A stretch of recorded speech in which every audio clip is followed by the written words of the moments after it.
Сейчас бойцы батальона «Алга» ненадолго отошли от передовой, чтобы доукомплектоваться техникой.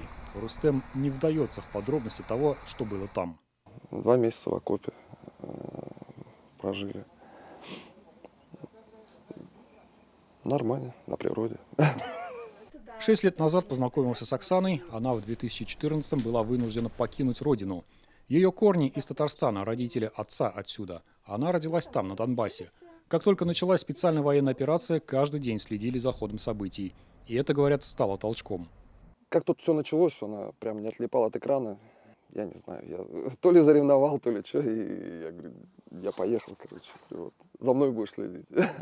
Я испугалась, естественно. Я не хотела его отпускать, потому что я знаю, что это такое. Я 14-й год там была. Вот. Но он все равно, да, сказал, я мужчина. Я мужчина, ты должна уважать мой выбор. Он говорил, я хочу, чтобы ты свободно ездила на свою родину. Вот. Как бы ребятам помочь. Говорит, не справляются они там, надо помочь. Над диваном висит карта, смотрит, как же далеко сейчас глава семьи. Оксана с 5-летним сыном, конечно, терпеливо ждут возвращения Рустема, не сомневаясь в том, что он сделал все правильно. Стараемся держаться.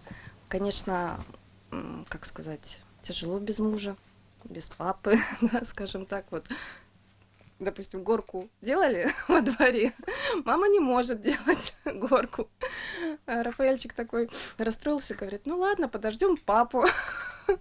Я с Донбасса, да, и я понимаю, что если это произойдет, и он понимает, что это произойдет здесь, да, и придет уже сюда, в дом к нам постучаться, то это уже будет поздно.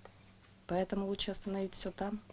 Мы победим за стойкость, потому что пацаны у нас верят, все верят, что других вариантов нет у нас. Мой папа герой, я тебя люблю. Зуфар Давлетшин, Андрей Ключников, Эмиль Бегов, Вероника Гайнудинова, Алмаз Зиаддинов, ТНВ.